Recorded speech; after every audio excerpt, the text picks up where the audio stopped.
Hello, good morning all of you. मैं विवेक कुमार अपने YouTube channel UV competitions में आप सभी का स्वागत करता हूं। साथियों, रोजाना की तरह मैं लेकर उपस्थित हूं टुडे करंट अफेयर्स जी के एमसीक्यूज मल्टीपल चॉइस क्वेश्चंस। साथियों, आज 20 अप्रैल 2020 है और वार सोमवार के करंट अफेयर्स की हम बात करते हैं। स्टार्ट करते हैं क्वेश्चन संख्या फर्स्ट से। क्वेश्चन संख्या फर्स्ट जो है आपका, निम्न में से किस व्यक्ति को वर्ल्ड वाइड फंड यानी कि WWF इंडिया के पर्यावरण शिक्षा कार्यक्रम का एम्बेसडर बनाया गया है? Option A Rohan Bopanna, option B Vishwanath Anand, option C Abhinav Bindra और ऑप्शन डी सचिन तेंदुलकर। साथियों, वर्ल्ड वाइड फंड जो कि WWF है, वह पर्यावरण शिक्षा, उसके पर्यावरण शिक्षा कार्यक्रम का जो एम्बेसडर बनाया गया है वो 5 बार के विश्व शतरंज चैंपियन रहे विश्वनाथ आनंद, यानी कि 5 बार के विश्व शतरंज चैंपियन रहे विश्वनाथ आनंद, उन्हें इसका कार्यक्रम का एम्बेसडर बनाया गया है। WWF इंडिया ने भारत में पर्यावरण संरक्षण के 50 वर्ष पूरे किए हैं और पर्यावरण के लिए संरक्षण और बचाव के लिए विश्वनाथ आनंद के जुड़ने से खुश है। पूर्व विश्व champion Vishwanath Anand corona virus कोविड-19 से भी लड़ने में मदद कर रहे हैं। तो इसका जो सही आंसर है, सही उत्तर है ऑप्शन बी विश्वनाथ आनंद। नेक्स्ट क्वेश्चन संख्या 2। केंद्र सरकार ने किस नाम से किसानों के लिए एक मोबाइल ऐप लॉन्च किया है? ऑप्शन ए किसान सेवा, ऑप्शन बी किसान रथ, ऑप्शन सी किसान मदद और ऑप्शन डी किसान शक्ति। साथियों, भारत में कोरोना वायरस कोविड-19 के कारण सरकार ने 3 मई तक के लिए लॉकडाउन लगाया गया है। 3 मई तक लॉकडाउन की घोषणा की गई है और इस लॉकडाउन में किसानों को फसल और सब्जी बेचने में काफी परेशानी हो रही है। तो केंद्रीय मंत्री ने किसानों की इस परेशानी को देखते हुए ऐप लॉन्च किया है, जो कि केंद्रीय कृषि और कल्याण मंत्री नरेंद्र सिंह तोमर ने लॉन्च किया है और इस ऐप का नाम है किसान रथ। किसान रथ जो ऐप है, यह किसानों को कोविड-19 के कारण जो लॉकडाउन चल रहा है उसमें सब्जी और फसल बेचने में परेशानी को कम करने में मदद करेगा। तो राइट आंसर है ऑप्शन बी किसान रथ। नेक्स्ट क्वेश्चन संख्या 3। उस व्यक्ति का नाम बताइए जो भारत सरकार द्वारा गठित 8 सदस्यीय पैनल का प्रमुख है, जिसने national institute of valuers NIV की स्थापना करके वैल्यूअर्स के लिए एक संस्थागत ढांचे का प्रस्ताव रखा था। Option A Amitabh Kant, option B Tapan Rai, option C AS Mehta, option D MS Sahu. साथियों, आपको यदि जो आंसर सही लगता है उसका कमेंट बॉक्स में डालते रहें, कमेंट भी अच्छा लगेगा हमें। साथियों, बात की जाए इस क्वेश्चन की, तो इस क्वेश्चन में बताया गया है कि कौन वह व्यक्ति है जो भारत सरकार द्वारा गठित 8 सदस्यीय पैनल का प्रमुख है।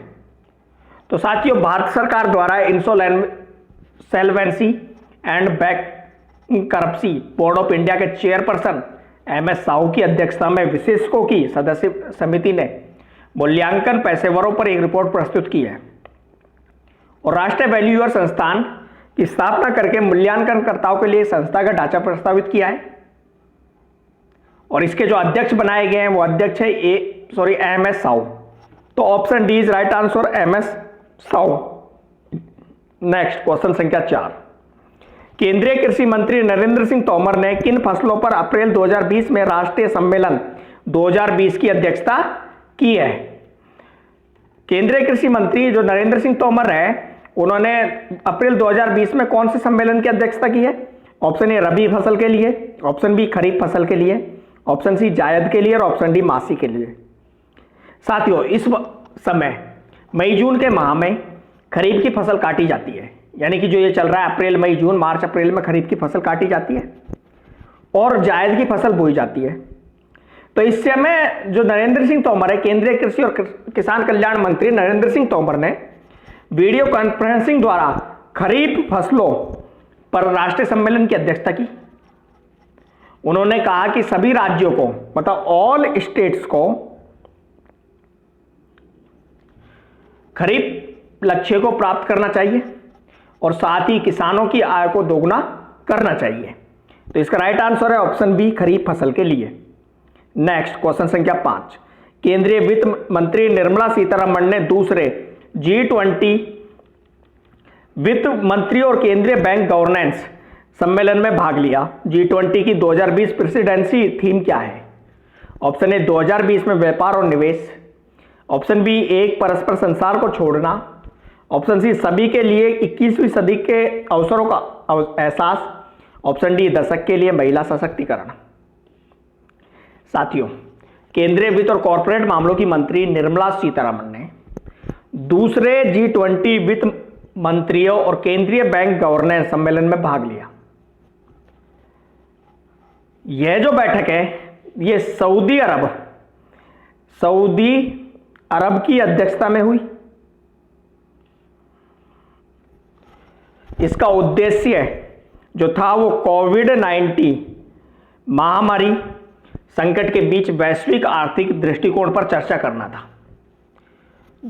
जो 2020 G20 प्रेसिडेंसी जो इसकी थीम थी, विषय क्या था?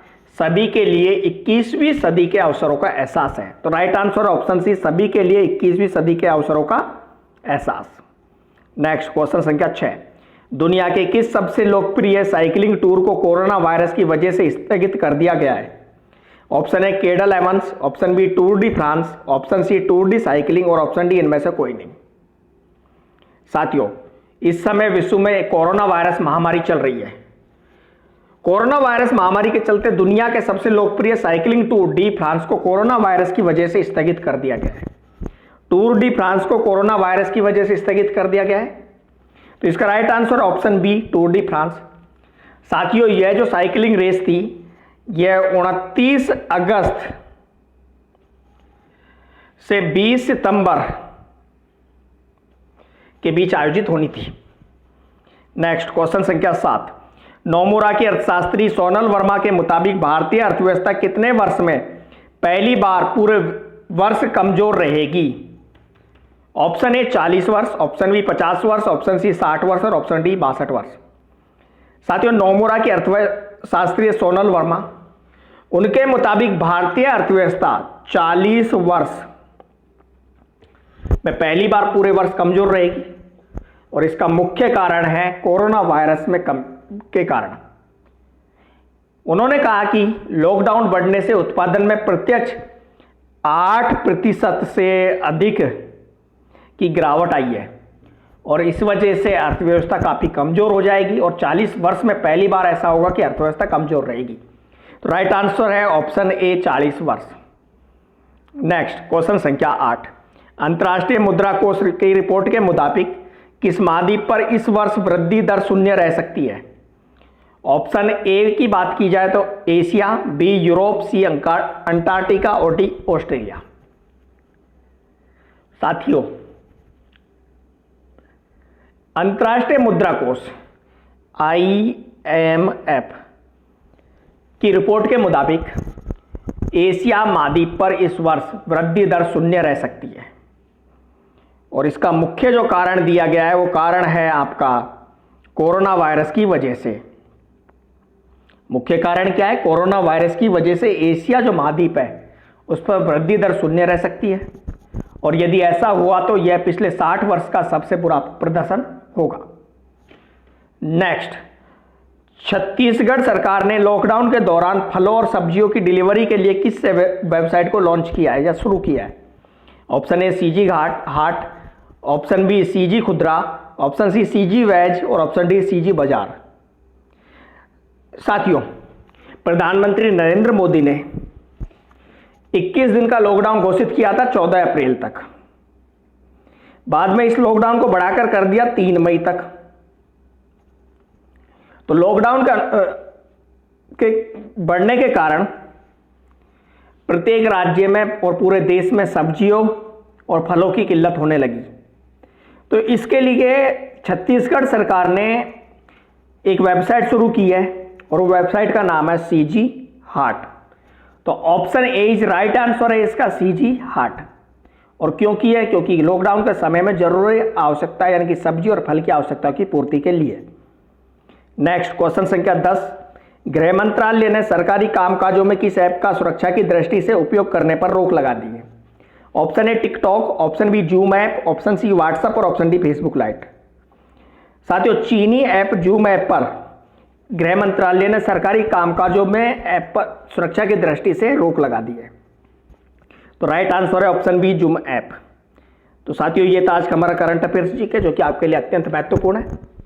और यदि आपको हमारा वीडियो अच्छे लगते हो तो please like, comment, share and subscribe और चैनल यूवी कंपटीशंस। इस वीडियो का पीडीएफ डाउनलोड करें। पीडीएफ डाउनलोड करने का लिंक आपको वीडियो के डिस्क्रिप्शन में मिलेगा, वहां से आप पीडीएफ डाउनलोड कर सकते हैं। तब तक के लिए थैंक यू सो मच, धन्यवाद। आपका दिन शुभ हो।